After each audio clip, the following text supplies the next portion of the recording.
হলো জাহান্নামীদের অন্তর্ভুক্ত। তারা হলো যারা শিরক করে বেড়ায়, সেটা মুসলিমদের মধ্যে থেকে হোক আর অমুসলিমদের মধ্যে থেকে হোক, যারা কি করে বেড়ায়, শিরক করে, এদের ঠিকানা হলো জাহান্নাম। এরা যদি তওবা না করে মৃত্যুবরণ করে তাহলে তার শেষ পরিণাম যেহেতু শিরকের উপরে, তার ঠিকানা জাহান্নাম হবে। আল্লাহ বলছেন ইন্নাহু মান ইউশরিক বিল্লাহ ফাকাদ হারামাল্লাহু আলাইহিল জান্নাহ, নিশ্চয় যে ব্যক্তি আল্লাহর সঙ্গে শরীক করে, শিরক স্থাপন করে, অংশীদার সাব্যস্ত করে, তার জন্য আল্লাহ সুবহানাহু ওয়া তাআলা নিজেই জান্নাতকে হারাম ঘোষণা করেছেন। তাহলে আপনি একজন মুশরিক, যে স্থায়ী মুশরিক, তাকে আপনি জান্নাতি কিভাবে আপনি বলবেন? অথচ আল্লাহ মুশরিকদের উপর জান্নাতকে হারাম করে দিয়েছেন। ওয়া মাআওয়াহুন নার, তার ঠিকানা হলো জাহান্নাম, তার ঠিকানা হলো আগুন, তার ঠিকানা হলো জাহান্নাম। ওয়া মা লিযালিমিনা মিন আনসার, আর যারা মুশরিক, যারা শিরক করে, এরা জালিম, এরা জুলুমবাজ, এদের কোনো সাহায্যকারী ইহকালেও এরা পেলেও পরকালে এদের কোনো সাহায্যকারী থাকবে না। রাসূল সাল্লাল্লাহু আলাইহি ওয়াসাল্লাম বলেছেন যে মান মাতা ইউশরিকু বিল্লাহি শাইআন, যে ব্যক্তি বিন্দু পরিমাণ, অণু থেকে অণু পরিমাণ শিরক করবে আল্লাহর সাথে, দাখালান নার, এই অবস্থায় তওবা না করে মারা গেলে তার ঠিকানা হবে জাহান্নাম। আর এই কথাই হলো চূড়ান্ত। ওই যে আপনি বলেছেন যে পেছন থেকে মা তুমি ডাকলা কেন, আমার ৬০ বরাত নষ্ট হয়ে গেল, এই কথাই হলো শিরক। শিরক কথার মাধ্যমে হয়, শিরক কাজের মাধ্যমে হয়, শিরক আবার ইবাদতে হয়। আপনি আবার বলবেন যে হুজুর শিরক আবার ইবাদতে কেমন করে হয়? হ্যাঁ, যখন আপনি আল্লাহর জন্য ইবাদত করছেন, ওই ইবাদত আপনি পীরের জন্য করছেন, ওই ইবাদত আপনি শ্বশুরের জন্য করছেন, ওই ইবাদত আপনি মানুষকে দেখানোর জন্য করছেন, ওই ইবাদত আল্লাহর জন্য হলো, মানুষের জন্য হলো, এটাই হলো অংশীদার, এটা হলো ইবাদতে শিরক। কোরবানি করতে হয় আল্লাহর নামে, কোরবানি আপনি জামাইকে দেখানোর জন্য করেছেন, এটা হলো অংশীদার, এটা হলো ইবাদতে শিরক। তো শিরক মানুষ কাজে কর্মে করে, শিরক মানুষ কথায় করে, শিরক মানুষ ইবাদতে করে।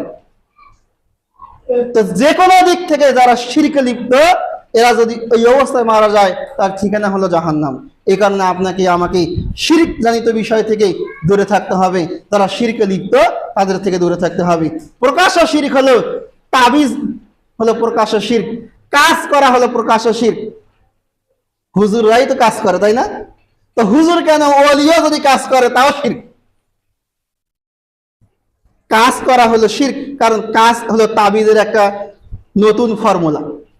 আর রাসূল সাল্লাল্লাহু আলাইহি ওয়াসাল্লাম নিজে গিট্ট সূরা নাস ফালাক করে গিট্ট খুলেছেন, আর আপনি নাস ফালাক করে ইমাম ওই দিয়ে গিট্ট দিচ্ছেন।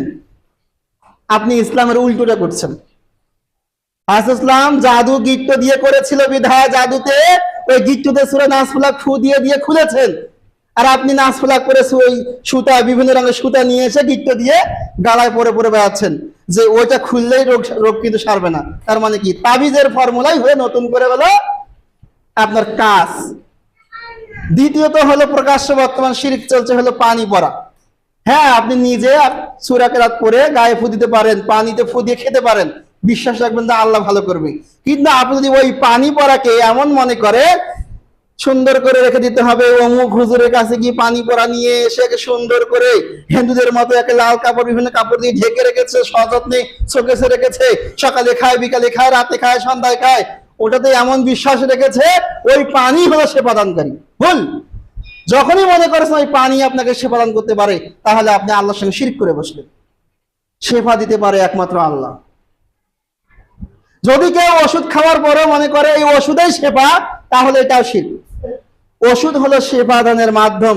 আপনাকে মনে করতে হবে আল্লাহ আমাকে যেন এই ওষুধের মাধ্যমে সেবাদান করে। ওষুধ খাওয়া হলো বৈধ, কিন্তু এই বৈধকে যখন আপনি এমন বিশ্বাসে পরিণত করবেন যেটা শিরক, তখন শিরক হয়ে যাবে।